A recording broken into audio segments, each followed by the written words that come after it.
Yes, guys, welcome back to a very special video. This one's a little bit of a different one for me. I'm sort of, in a way, responding to some news that's been happening in the draft space lately. In particular, this really big conversation around West Coast's pick one, which I think is really interesting and probably not something that I usually get into this sort of, rumor, conspiracy sort of space, but it's just, this one interested me and I could sort of see from both parties how this one would kind of work. So I am talking about that pick trade with the Gold Coast Suns that was reported late last week, which sort of is gaining a little bit of traction. And the more and more I thought about it, the more and more I thought this could be good for both parties. And we're talking about the Gold Coast Suns. We're talking about them, given they've got so many picks in this year's draft, they've got the academy guys all sort of in that top 10. There's Hewland, there's Patterson, there's Adensel that's even an outside chance to sort of go in that top 20 sort of range as well. So they've got those guys, but what getting up to pick one would allow them to do would be able to get in front of those bids. So they're able to take a pick at either pick one,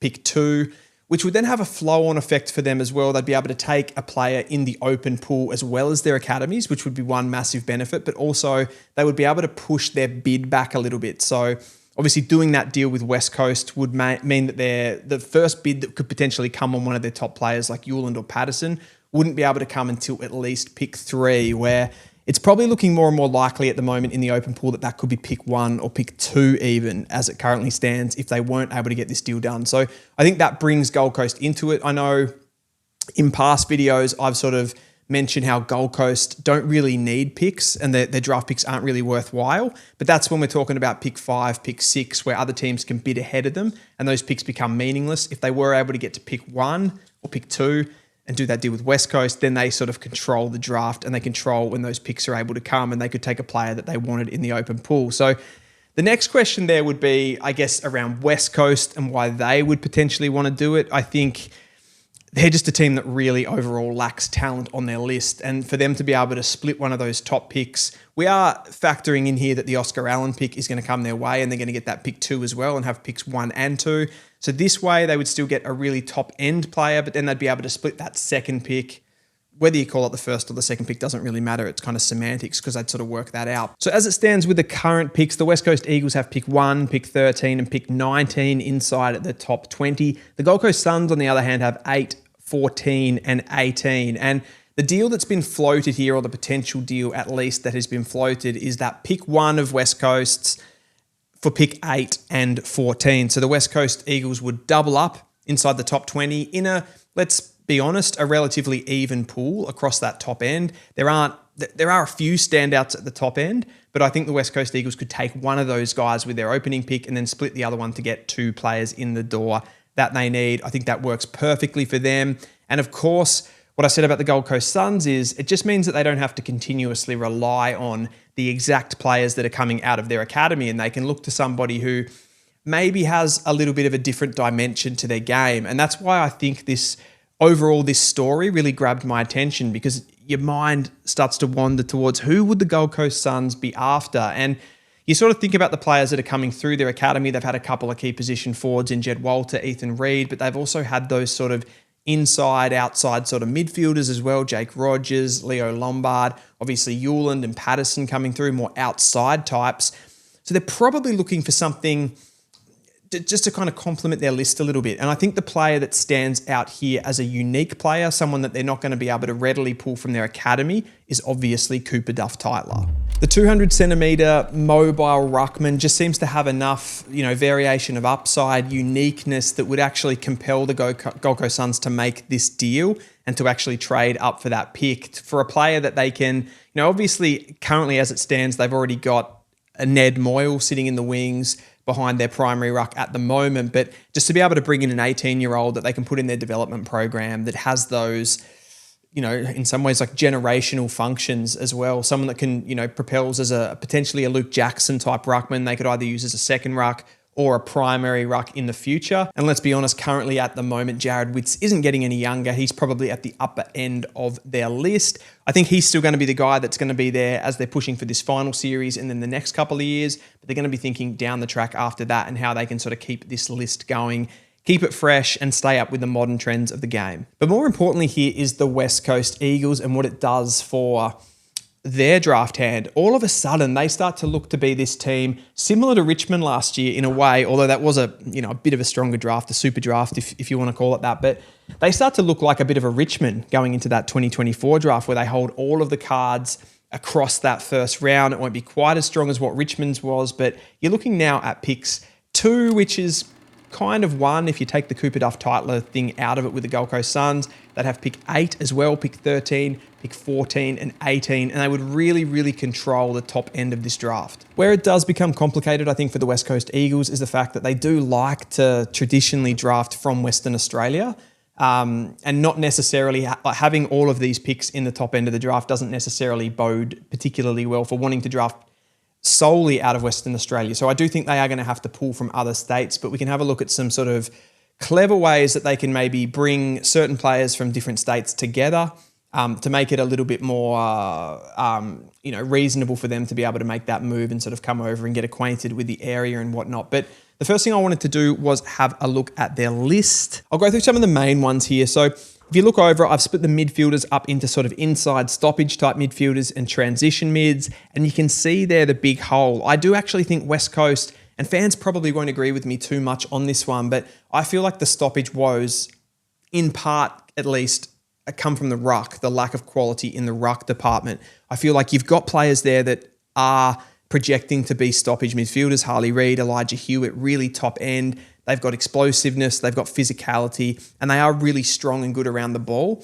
So I don't necessarily think you're absolutely desperate for that clearance midfielder. I just think it's the rucks not giving you enough in there, and you're just not really in tune enough. You're not synchronized enough to bring the ball from inside to out. You don't have those transition midfielders as well that can sort of run and link up play off turnover, and I think that's a big part of it. You can see there in the top end of the transition mids, I've only got Tom McCarthy, who's just the mid-season draftee that's just come in. I've got him in the B grade category. Harley, Elijah, and Yo in the A, but Elijah obviously, Elliot Yo obviously not one that's going to be there necessarily for the future.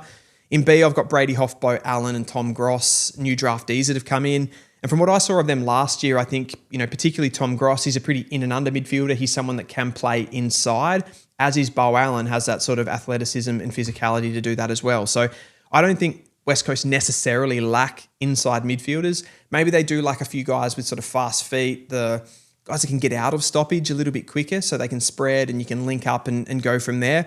But it's more about those transition midfielders. So I want you to sort of keep that in mind as we go into this draft. I think wingers are a little bit dry as well. Just Jack Hutchinson and Tyrell Dewar, I feel, are in that sort of, potentially in a few years could be in that top line of wingers, but you could potentially get a guy that could sort of come in, play a little bit of wing and a little bit of inside mid as well. Maybe like what Bailey Smith is doing at Geelong, sort of that inside-outside role could be really helpful.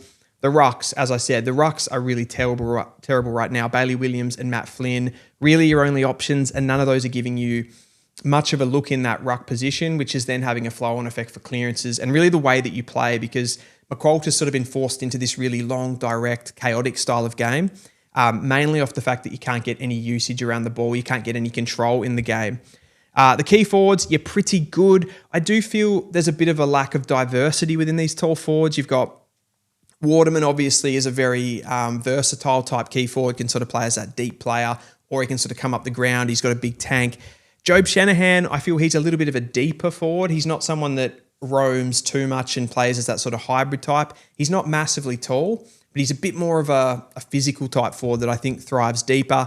Jack Williams, Archer Reed, a little bit the same. So I do think as much as West Coast fans don't want to bring in any key forwards, they want to get those mids in the door, there is a little bit of a need here for maybe a more versatile Nate Caddy, Logan Morris type key forward that has mobility and also is really good with their feet, someone that can sort of hit targets inside forward 50 and get a little bit higher.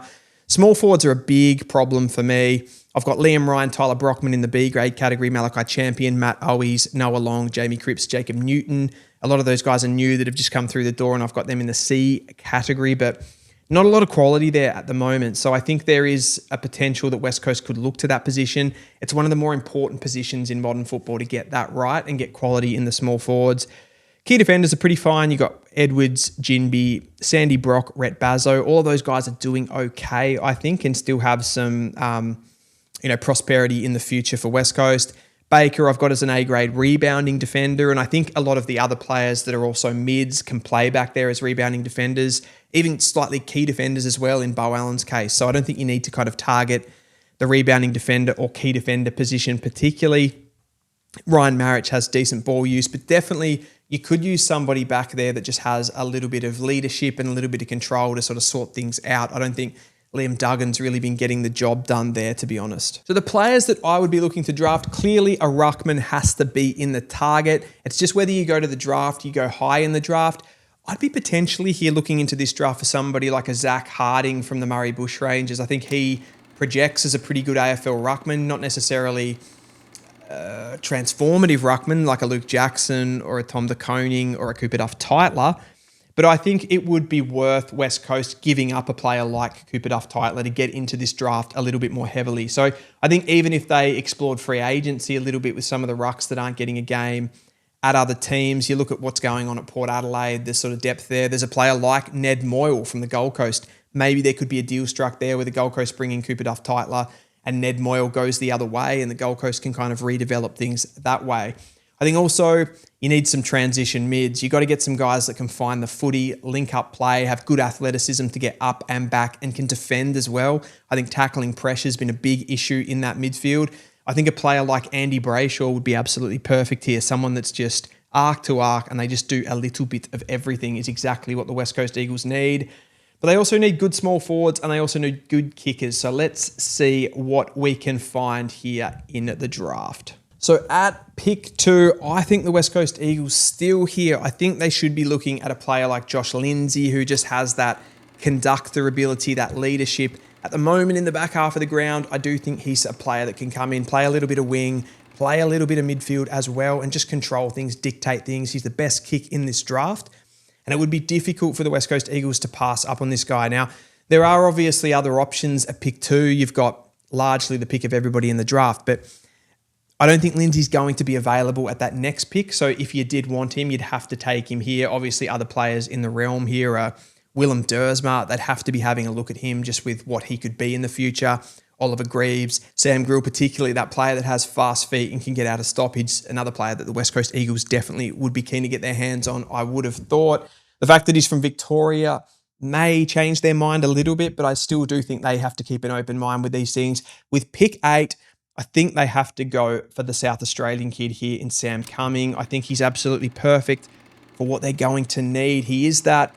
I've heard him being compared to Isaac Heaney, but I do think Andy Brayshaw is another one. Really good endurance, really good speed, really good physicality. He loves to tackle, this guy, and he just runs and runs and runs all day. He gives you something a little bit in the forward half of the ground as well as a marking target and just a contest winner, someone with a lot of competitiveness. And this one just works perfectly. I think West Coast have to try to get Sam Cumming, and this could usher in a little bit of a South Australian flavour for them, I think, across the draft. They could try to bring a few of the South Australians across that are in this sort of path. It's, it is a little bit closer to home for South Australians to come to Western Australia as well. So at pick 13 then, I think they could go after Harley Barker, who is largely a winger at the moment, but someone that has excellent AFL traits. He's got super speed, a 2.86 20-metre sprint. He's got great agility, just a great mover in general, really. 187 centimetres, can take a mark overhead.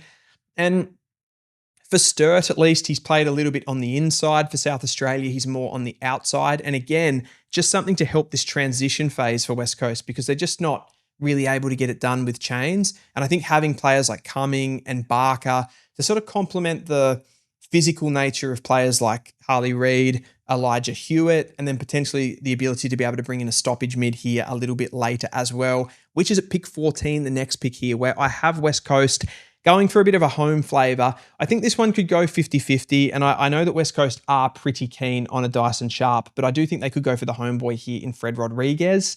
I feel it's a little bit, as far as in my rankings, it's a little bit of a reach for Rodriguez, but West Coast do like to bring in players that are homegrown.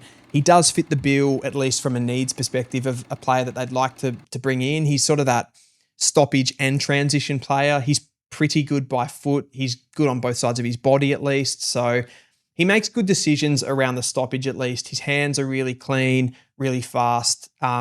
So I guess to accompany those guys like Elijah Hewitt, like Harley Reid, he's probably the best available for them to be able to do that. He's also quite a ready-made body. I think he's quite physically built. So he's someone that could step in and play straight away. And I think that is something to consider when we talk about players like Rodriguez and Sharp for West Coast at least.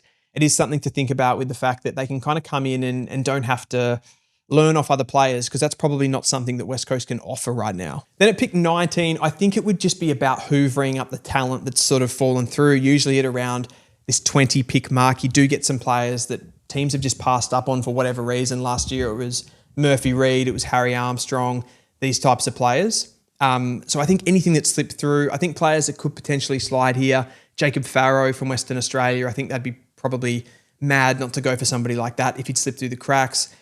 Mitch Marsh is another one. I know West Coast fans aren't really keen on getting a tall forward, but he's sort of more that medium type. As I said, he's more of a hybrid type forward. So I think he's definitely one to look at, and that would round out their top 20 picks. And I think they would be very, very happy. They'd then be able to pull the NGA player there, as I said, in Tyler Williams, which would be a small forward for them as well. So they'd kind of get a little bit of everything with these kind of players. That is a wrap for this video. I just wanted to go over that trade. I think it's a really interesting one. It got my attention at least. And just to be able to talk it through and see what West Coast could do with that pick. Let me know what you think and who you think the West Coast Eagles should draft in 2025. I'll see you in the next one.